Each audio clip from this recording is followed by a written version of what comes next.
Hello, alchemists. Our question today is, what has your shadow been trying to tell you? Choose your doorway. If you've already done so, check the timestamps below. If not, I'm going to give you a closer look. Doorway number one. Number one. Doorway number two. And doorway number three. Let's begin the great work. Hello, alchemists, and welcome to your initiation through doorway number one. You chose the mother. What has your shadow been trying to tell you? Well, so we have this pearl in the middle. We have this snake in a sort of a nest. So there's a protective energy for sure. Let's pull your shadow card. So the mother can mean a lot of things. It can mean a parental core wound when it comes to shadow work. It can also mean that maybe you over mother other people to a level of toxicity to yourself when it comes to being in a shadow reading, right? The archetype of mother is going to be nurturer and caring and loving. So when we're talking about a shadow spread, I know I don't usually pull this many cards, but I just feel the urge that those needed to be pulled. So we will go with the flow. So the shadow aspect would be a clingy mother or an absent mother or a mother that creates within the child the poor eternus or the eternal child or Peter Pan syndrome type of thing. So let's check out your shadow card. Look at that. So with this, it feels like a feeling of isolation. It could be a parental abandonment wound that's hiding in your shadow that is really begging to be seen. So maybe there are things about your day-to-day behavior and you don't understand where they came from. And you might even think, oh, a lot of times people with this wound will think, oh, but I had amazing parents. You can have amazing parents and still receive this wound. Because, for example, this wound could be in you for reasons like, oh, mother was too controlling or mother was too clingy or things like that. But this wound can also occur because you have a single parent. And like I said, this isn't just feminine energy. This could be either parent. Your parent works too much. And therefore, even though they work so hard and they love you so much and they work so hard for you, you're still not getting that daily attention that you needed growing up to feel secure. Career, strength, and spirit guide. Okay. So this has definitely affected your job. With the strength card here, I'm wondering if it's shown up as like building walls, right? Especially in your career, which makes sense. Like you don't always want your career and your regular life to pour over, but it could also be affecting personal relationships or even stopping you from advancing in your career like you hoped you would. And with the spirit guide card, we're going to pay extra close attention because this means your spirit guides have a specific direct message for you in regards to this specific core wound. You are being invited to challenge it. And I'm feeling like you do not want to face this. And that doesn't make you a bad person. That just makes you a person. We don't want to face the hard things, right? I'm just going to slide that up. We know that that's career. These things are hard to face, and that's okay. It can take a whole lifetime to face this. Not most, but a lot of people don't even face this at all in their entire lives. It's really hard to accept that you weren't given the love and affection that you deserved as a child, especially if your parent or parents had great intentions or did do a good job in a lot of ways. This doesn't mean they were a failure. It just means that maybe society didn't lay things out in a way that made it conducive for you to get the attention that you needed. And your spirit guides really want you to know that you are strong enough to face this and to heal this. And for some of you, you might have had very toxic parental people. You might have had conflicts with them in the past, but you are on steady ground now, even if it's not great. Or it might be that you've never resolved this. You've never been able to face it. Devil energy. Yeah. The feeling of entrapment. And in a lot of tarot decks, the devil card also represents the idea of being trapped by like a chain that you could break with your own hands. Therefore, meaning that they're the constraints that were put upon you and that you just accepted when you could break free of them if you wanted, but it's too scary. Or you're just too used to it. It's too familiar. 9 of Pentacles. With 9 of Pentacles here, that's the feeling of really wanting to be independent. So I'm reading this 2 ways. Number one, it could be that you are very independent, right? To a point where it might even come off to others as being blocked. But it can also mean that your independence was repressed or oppressed. You know, maybe you had a parent or something who would not give you the privacy that you wanted, or maybe it's the kind of thing where they'd go through your stuff and you didn't, so you never felt like that your stuff was sacred. Like I said, it's going to be different for different people, but this wound manifests from so many different angles. 10 of Wands. Yeah, look at that. It's a weight. It's almost like you feel like you have to carry on the weight of this on your own, because you'd be whining or complaining if you actually expressed what it really did to you, because maybe you were felt diminished in the sense of like, when you would express yourself, it was like, you don't feel that way. Or it might not even been that direct. So many of these things happen in such a subtle way that it can be really hard to explain it to other people, right? So you're feeling all this weight, you're feeling this sadness, but maybe you're like, man up. Someone might be like, man up. And like I said, it doesn't matter the gender, I just mean the expression. The Star. This could also be the over-mothering type of situation, right? Oh, you're the star, you're the center of attention, da-da-da. But also the feeling of transmuting this into your own quiet power. The Moon. Yeah, oh my goodness. The stuff going on in your shadow and subconscious is really deep. And I'm feeling like you haven't really... You've done a ton of work, but this particular wound is really hard for you to see. And that's not your fault. Like I said, when it comes to the wounds, they just seem like, when it comes to the wounds that we were raised with, that just seems normal.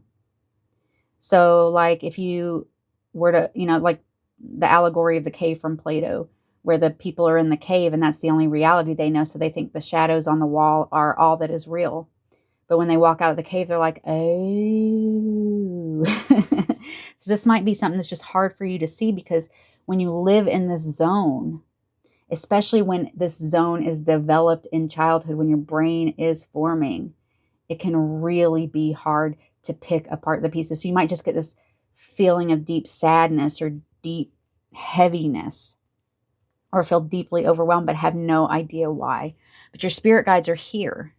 And your spirit guides want to guide you through this. So opening your heart, 2 of Wands, moving forward, loving yourself, giving yourself space to break down the wall, at least for yourself. You don't have to hold a wall against yourself. You don't have to hold yourself to some impossible standard that was imposed upon you.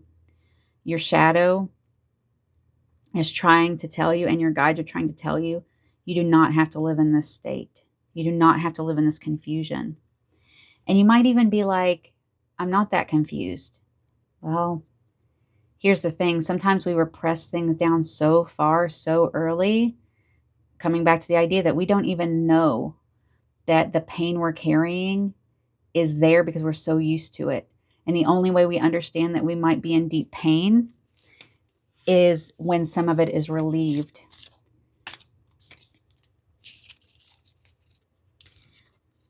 I'm brave enough to climb any mountain. You're brave enough to face this.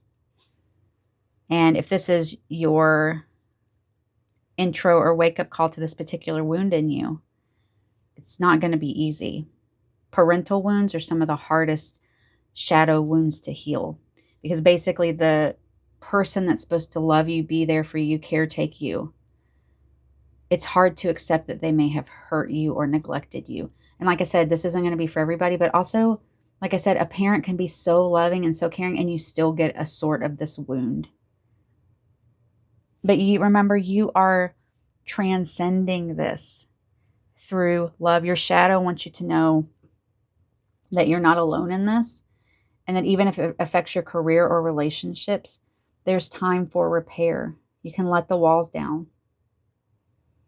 You will be safe, but you start slowly by letting the wall down within yourself first.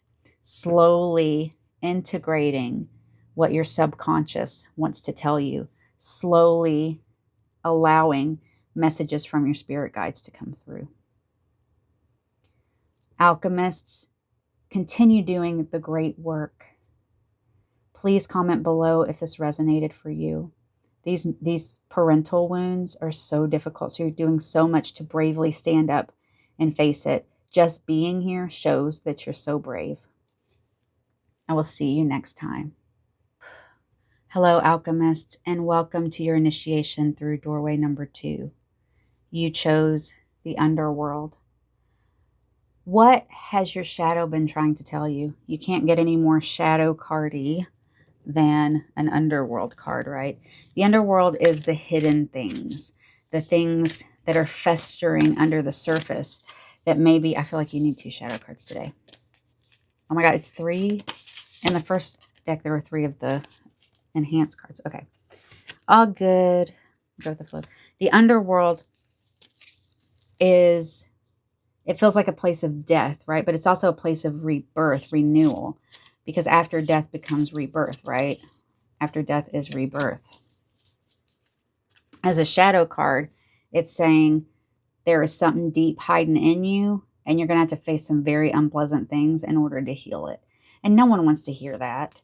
That's why shadow readings are really hard to do, and people often want to just click away really fast because they're like, oh, I want to hear all the good stuff. To get to the best stuff in your life, you work through this stuff first.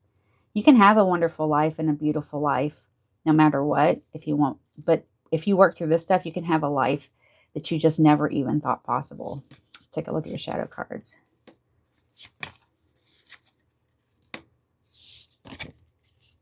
I'm feeling potential parental wounds here. So if that resonates with you, you might want to check out doorway number 1 as well. The idea that somebody else was gambling with your emotions, gambling with your feelings, gambling with your life, whether literally or figuratively. We have a lot of death symbolism here. This person is sinking. But also I want you to note that, like, they're still conducting a choir of birds. So they're not letting all of this stop them. Even when they feel like they're sinking. When you feel like you're sinking, you're not stopping your joyful music. You're not stopping, you know, the things that are important to you. And one of the most important things about this with the underworld.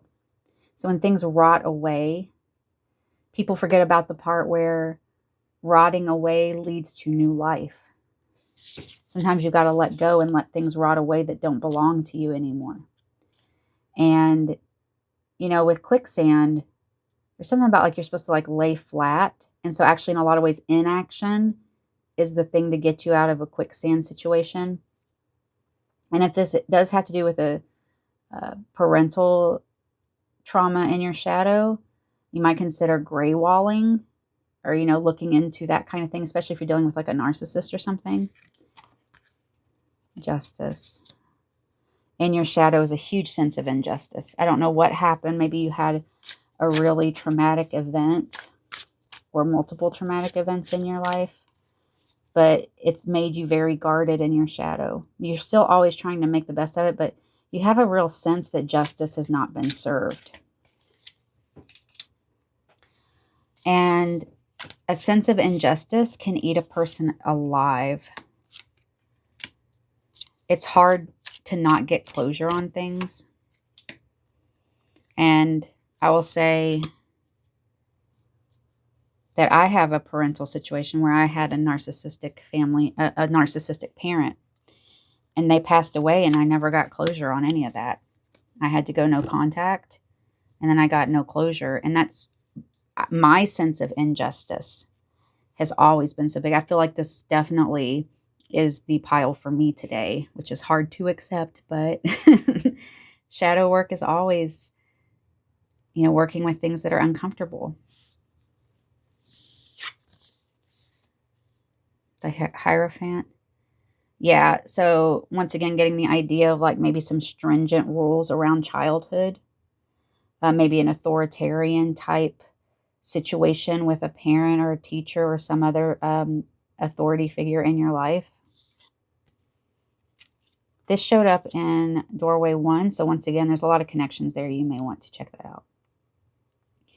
I have a feeling next to the Hierophant and all of this that you have a very strong spirit and very strong emotions and very strong sense of independence that kept being crushed by this authoritarian, like you kept being like diminished or put down. And with that, your sense of injustice just grew and grew into this kind of feeling of anger, while at the same time, you still try to keep positive and try to still build a life that you deserve.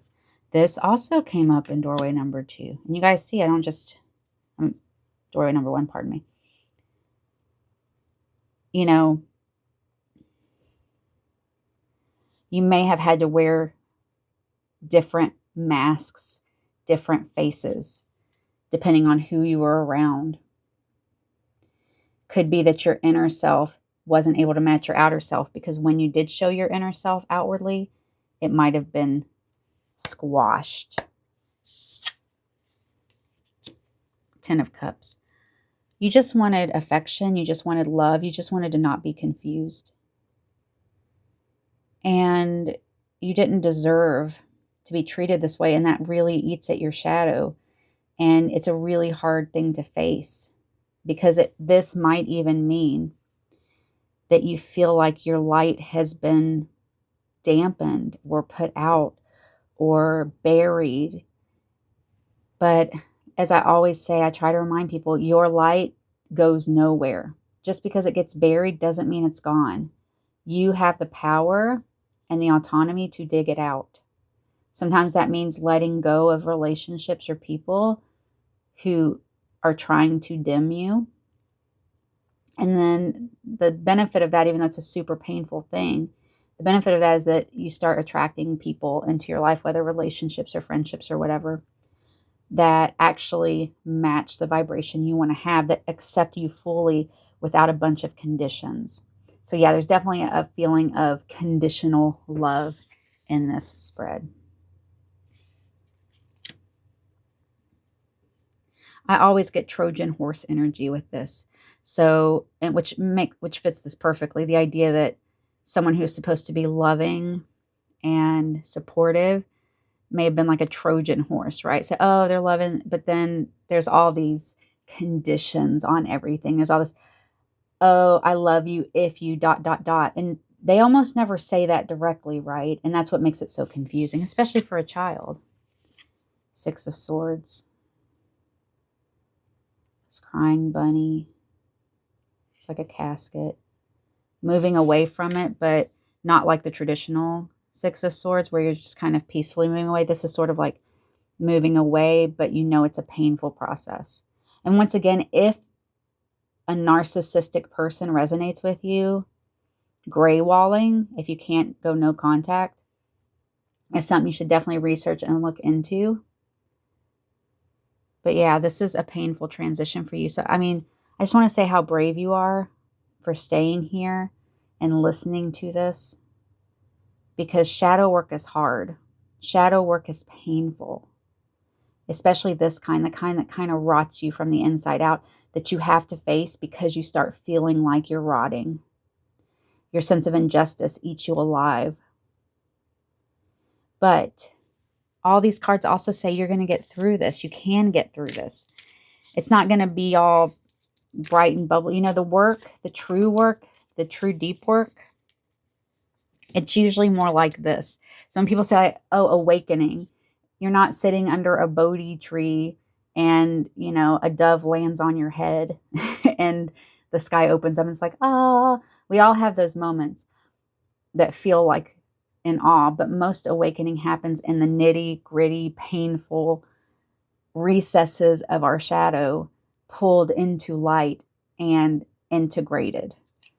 So you're not here to judge yourself for developing the way you did because of these influences. You're here to identify them without judgment so that you can heal forward your behavioral patterns that have held you back in the past that maybe you weren't even aware of, or to help heal the deep pain you may feel around these situations. I let go of what does not serve me with ease. You have to consider letting go of situations and people and things like that, no matter how hard it is, that confuse you, that hurt you, that bring you excessive and unnecessary pain. One thing I always like to run stuff through is this. If my life starts feeling confused or dramatic, you know, I do my best to keep the drama low and everything. I first reflect, am I bringing confusion or drama? Am I overanalyzing? And then, but you have to look at it clearly, because if you were raised with this kind of situation, you're always going to turn the blame on yourself. So you have to stop and say objectively, right? Is this my drama or is this my, you know, confusion? Once you get past that, you say, okay, well, then where is it coming from? If someone around you is manufacturing drama, you need to think of things objectively, right? Like if you dropped an egg and someone freaks out about it, that's manufactured drama. When you drop an egg, you just say, whoops, and then you clean it up, right? But so many people are raised in households where teeny tiny things are catastrophized. And that is such a painful place to be, because it basically puts your nervous system on high alert survival mode for life, because you're like, oh no, I dropped some. I remember my niece one time, who was raised with a wonderful mother, but, you know, had some other influences in her life that were harmful. Anyway, she broke like a cup or something, and she like flinched. She was like, ugh. And we were like, it's okay. No big deal. And she's like, oh, I thought that you weren't going to be friends anymore. And we were like, what? Why would we stop being friends just because she broke my cup or whatever?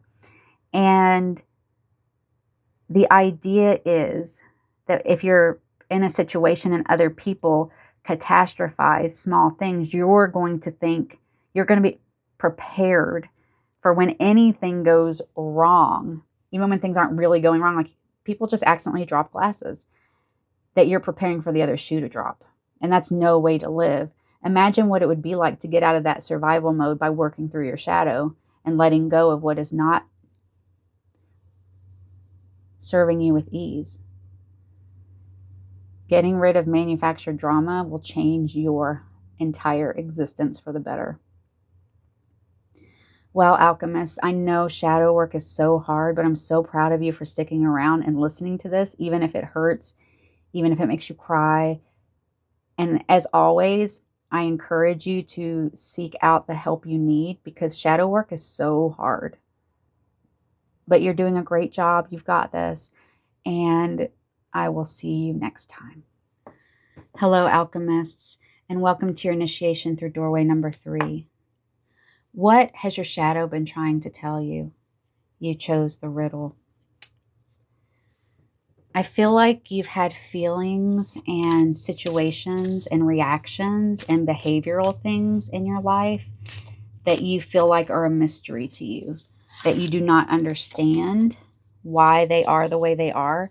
And you have been seeing lately your subconscious or your shadow as a riddle to solve, as a problem to solve. And we're going to explore a little more deeply how that's actually manifesting in your life. But, you know, this can be a good thing or it can be a harmful thing, in the sense of like solving the riddle of your own mind is one of the most rewarding, amazing things. But also, so many people dip one toe in and freak the bleep out, right? Because this is not for the faint-hearted. Just you being here and listening to this video is a testament to your strength and devotion. And we have this kind of snake. It's like a triquetra, but in a way like an Ouroboros triquetra snake.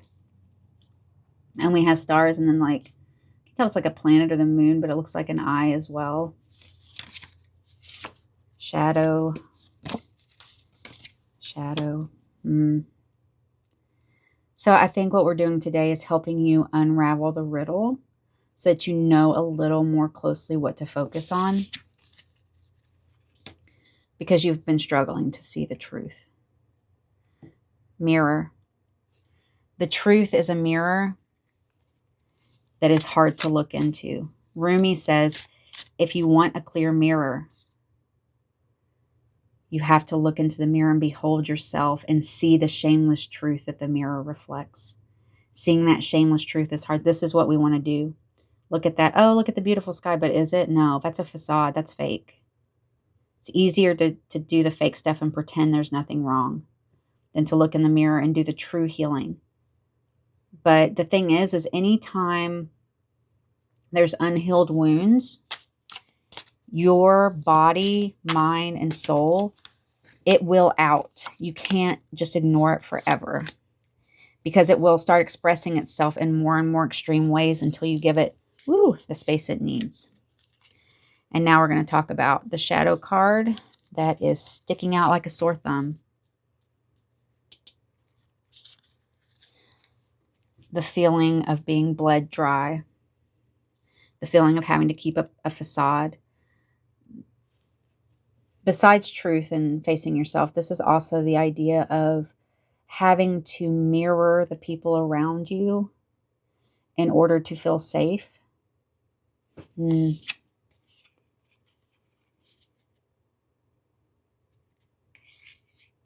Trapped in a sort of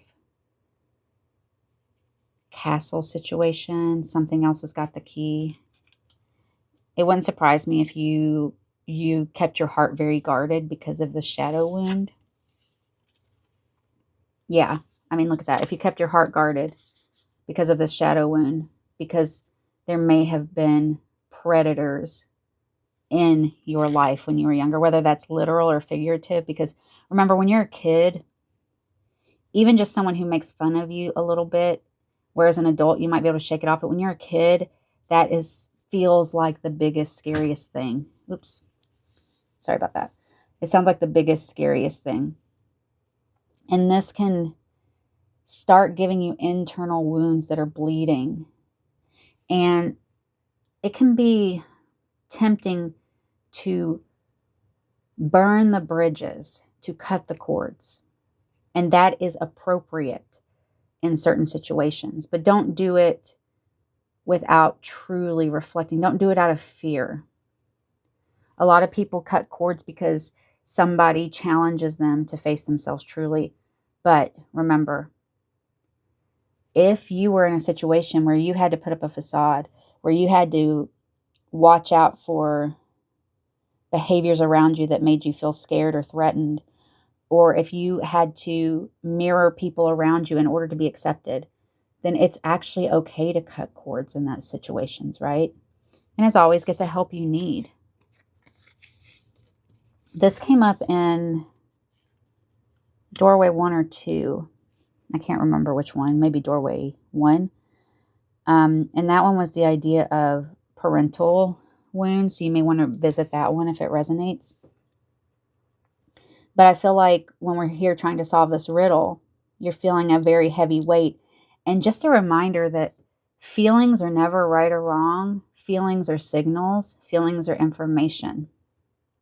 So if you feel a heavy weight, if you feel scared, these are echoes of a past or present situation that needs to be resolved. Like I always say, it's like a giant arrow pointing to wounded here, let's fix this. Wounded here, let's fix this. You've spent a lot of time alone trying to figure this out. So I'm going to just reiterate, go get help if you need it from a safe person, whether that's a therapist or a safe friend who's very reflective. And you're going to spend time reflecting with yourself too. And it can kind of make you feel crazy sometimes. But you need to learn to be your own light too. And to fully accept yourself. Look at that. Fully accept yourself. You bring the sweetness to your own life.